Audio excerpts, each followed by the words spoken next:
If I Told the Truth, Part 3. A Miraculous Ladybug fanfiction written and narrated by Mira Rose. Artwork by SinH_ on Instagram. You can find the link to them in the description box below. Go give them the like, the love, the follow, all the good shares by following to their social media in the description box. Love this art. Now then, if you're new here or you haven't listened to the previous 2 parts, you can find them linked in the description box so that the rest of this story makes sense. And if you haven't subscribed already, we made it to part 3. Woohoo! You should drop that subscribe as a thank you? ? Anyway, don't forget to smash that like button so Plaid gets his camembert, and leave a comment to support the YouTube algorithm. If you don't know what to comment, put warm and safe. Now then, please enjoy If I Told the Truth, Part 3. Marinette Dupang Chang. Marinette woke up warm, but not the sticky, sweaty kind of warm. No, she was the kind of warm that lit late-night talks with friends and nostalgic poetry. Wrapped in a blanket on Luka's leg, Marinette found his embrace soft against his rigid chest, until she realized why she was there in the first place. Restraining herself from bolting upright, she glanced above her to see Luka had fallen asleep as well, his back against the wall and his arm around her back. Before she could process the overwhelming, intimate feeling and trust sweeping over her, she saw Tiki, sitting on Luka's shoulder and looking down at her. Oops. The Kwami had her arms crossed and an eyebrow raised when they locked eyes, and suddenly the wallpaper became interesting to study. Yeah, this was the perfect time to study interior design. Her little partner didn't need to use words to communicate what was on her mind, however. She knew exactly what Tiki said with a look. Oops, she mouthed, and her Kwami sighed in response.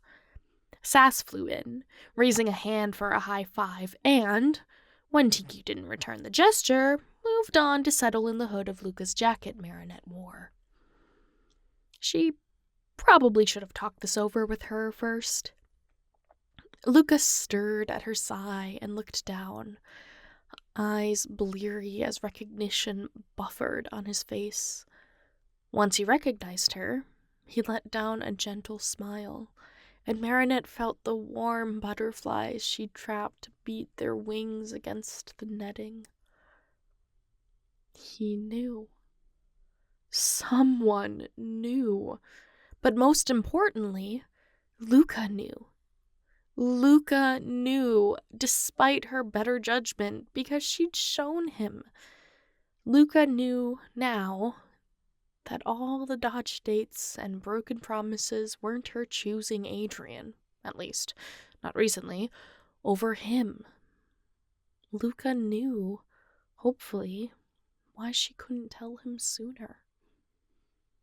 Luka knew, and for a moment, that was all she needed. Hopefully, that was all he needed, too. Hi.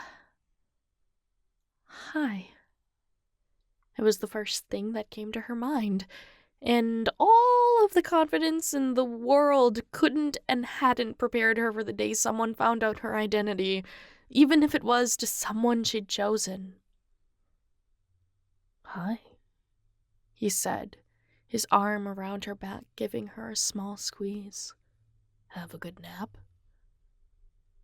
The butterflies in her stomach broiled into moths of embarrassment, munching on her sanity bite by bite. Thanks for the jacket. Marinette reached up and tugged on the fabric over her shoulders. Anytime. The smirk he wore could kill her if she gave it a chance.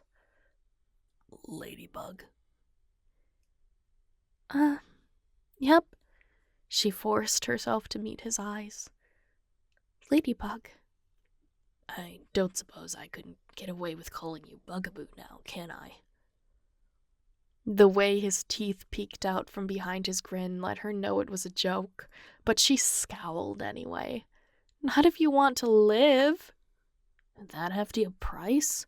It is when Cat Noir's the debt collector. He laughed and nodded. I suppose that's fair. Luka placed a hand on her head and gave her hair a ruffle.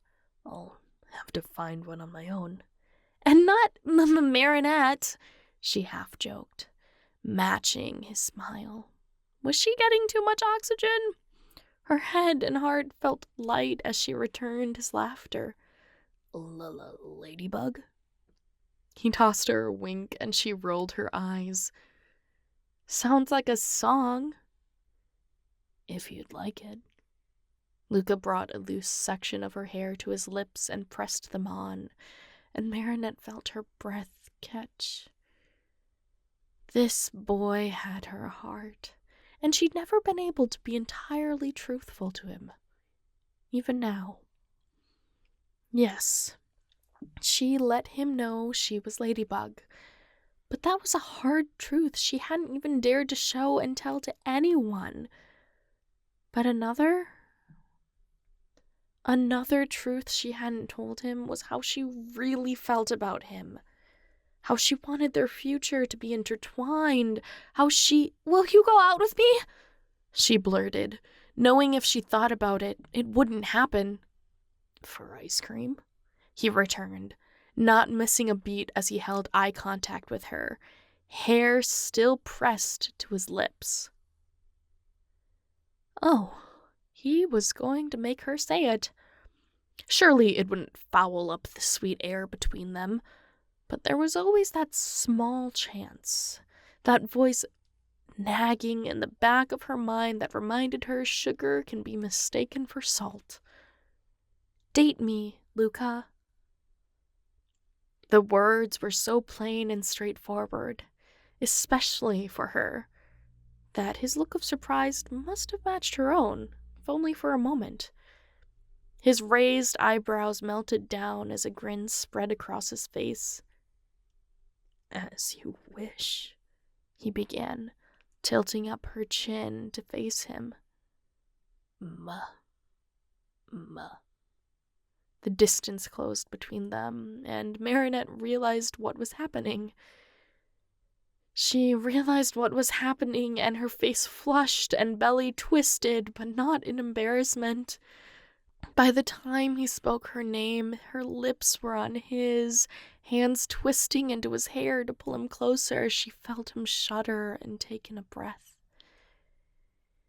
And even without the counsel of the Kwamis and every past miraculous holder, Marinette knew she'd done right. Finally, after a year of lies and messing up, Marinette had found a way to speak her truth. And it just so happened to be on the lips of Luka Kofane. Thank you so much for listening. That concludes If I Told the Truth. If you liked it, subscribe to the channel if you aren't already. Smash that like button and leave a comment in the comment section. If you don't know what to comment, put la ladybug. I will catch you in the next one. Bye!